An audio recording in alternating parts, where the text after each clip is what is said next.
If you're a Jimi Hendrix fan, I think you'll enjoy this video. On September 18th of 1970, as you know, that's when Jimi Hendrix, when he died. And, you know, many people, even today, still think that he was probably maybe the greatest guitarist that ever lived. And it is hard to argue with that. He was just amazing in really so many different ways. But as we do a lot of times on this channel, what we do is we go back and find old newspaper articles about certain events and people and situations. And I came across this article that just has this, it's just this little story that was released right after, this is about a week after Jimi Hendrix died. And it just kind of announces his death and kind of talks about the important role that he played in the music world at that time. I just wanted to read this to you, especially, like I said, if you like Jimi Hendrix, if you're into this stuff, I think you'll enjoy just listening to this. Again, written about a week and put in a newspaper about a week after he passed away. So it's kind of a cool little snapshot into history. So this is in the Tampa Tribune, September 26, 1970, and it's on page 18. And it's called Rock World Loses a Great Musician. So, starting here. When Jimi Hendrix died in St. Mary Abbott's Hospital in London of an apparent overdose of drugs September 18th, the acid rock generation lost what many considered the greatest electric guitarist ever to perform. A Cherokee Indian mixed with, and I'm not sure what words I'm allowed to use on YouTube. So it basically points out the fact that he's half Cherokee, half black. Hendrix was one of the highest paid musicians in the world when he died at the age of 27. He was a millionaire and an idol of rock lovers from Woodstock to England's Isle of Wight. But money and fame did not keep the boyish Hendrix out of trouble. They only brought him closer. Several times he'd been arrested on narcotic charges, and last December, Hendrix was acquitted of possessing heroin in Toronto. During the trial, he said he used and cocaine, but never heroin. Several of his American concerts had been banned on the grounds of obscenity. Hendrix's last few years in the spotlight may have been gloriously stormy, but actually off stage, he was an introvert. Hendrix didn't have the overwhelming ambition to make it big. His managers did. Hendrix loved music and was always looking forward to the next jam session. It was music that motivated Hendrix, not money. He lived do, re, mi. In case you don't know what that means, it's the first few notes of a scale. Do, re, mi, fa, sol, la, ti, do. That's it. Until the Friday morning, he was found lying in a hotel room in a coma. Hendrix apparently took the ultimate trip. But Hendrix still lives in a way. The things he loved to do are best are recorded in wax. Meaning, if you're young, you don't understand that reference. It basically means on records, the recordings. Old vinyl records, they were often just called wax. Hendrix once said that when he died, he didn't want a funeral. He wanted a jam session. His wish came true. The day he died, radio stations across America played Hendrix's albums in tribute to the fallen guitarist.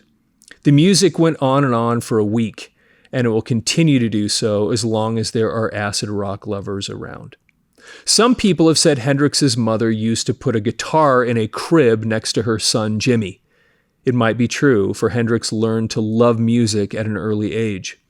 In his early 20s, Hendrix played for Little Richard as Jimmy James, guitarist extraordinaire. It's kind of interesting that's actually one of the places he got his start, playing for Little Richard. Anyway, it's pretty fascinating stuff. In New York City, Hendrix played a long stand at Steve Paul's Scene for $5 a night. He was just twanging for pocket change back then.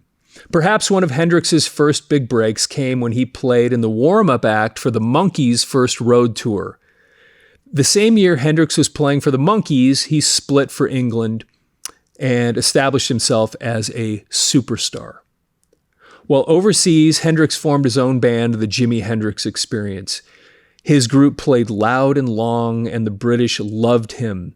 And by the way, you can hear stories of as I recall, the guys in The Who, like Pete Townsend and all the guys in the Beatles, and I may be getting the people wrong, but a lot of the famous people, the famous rock stars at the time that were coming out of Britain, when he went there and started playing, they all loved him. I mean, he became a superstar to all of the famous rock stars in England at the time because he was just so original, just what he brought to the stage. He was really, again, super interesting.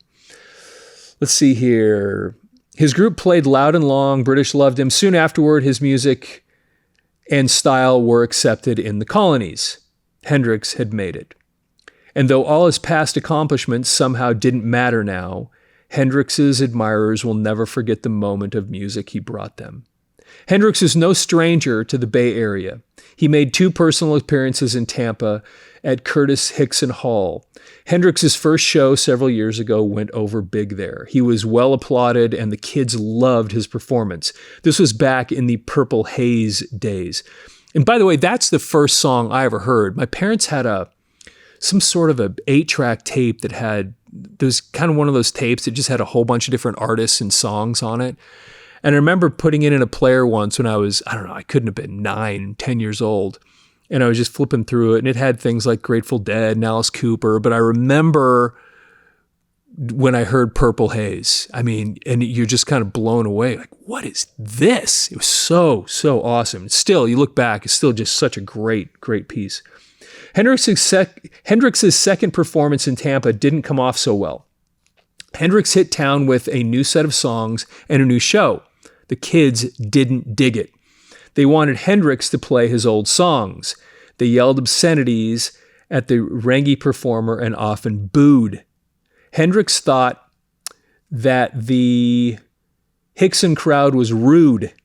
He got mad in the middle of a number, shot it says figure gesture, but I think it's probably supposed to be finger gesture, to show his fond affection for the local crowd, and walked off stage before his set was over. Hendrix's clothing was designed by Michael the tailor in St. Petersburg. Hendrix was vacationing in the Tampa, St. Petersburg area this summer for several weeks. One Sunday afternoon in July, he dropped by the Garden Club, 444 Columbus Drive, for a jam session. But what Tampa rock lovers and admirers of Hendrix all over the world will most remember about Hendrix was his performances. Hendrix was a showman on stage. He danced, he sang, he burned his guitar at the Monterey Pop Festival in 1967. But most important, Hendrix played. And it is one of the most classic things in rock history is that picture of Jimi Hendrix doing that, got his Fender Strat on the ground, and he's putting lighter fluid on it, and he's going like this in the flames. It's just cool. I mean, it is the epitome of just cool if you've ever seen it. And if you haven't, you have to go watch it. It's so cool. Okay, let's see here. Hendrix put life into every note he played. He played hard and popped many an E string during his performances. For those of you that don't know much about the guitar, there are 2 E strings on your guitar. The lowest string and the highest string are both E strings. I don't know which one they're talking about here, but it wouldn't surprise me if you broke either or of them, because it's supposedly when he would play, he would break strings all the time. And he was so good. When you know how to play the guitar, if you're playing in one position and a string breaks, you can just frequently move the chord up to a different place on the guitar and kind of keep playing, even missing a string. And of course, he had his guitar, what for a right-handed guitarist like me is backwards, because he basically played left-handed, but he still strung the strings normally just from the opposite direction. So anyway, top and bottom string are both E strings. Okay, let's see here. He popped an E string during his performances. Hendrix described his music as, quote, electric church music. It was a very hard and harsh and primitive sound based on the blues. His lyrics were close to poetry and his style his own. Hendrix brought a new era of rock music, and it's too bad he won't be around to help it grow. Forget about buying another E string, brother. Jimmy's gone away.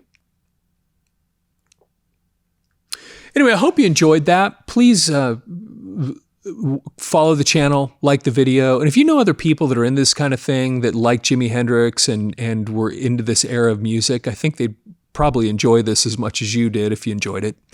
Anyway, we appreciate you taking the time, and leave any feedback. How Jimi Hendrix impacted you? Were you like me when I first heard Purple Haze? He was long gone.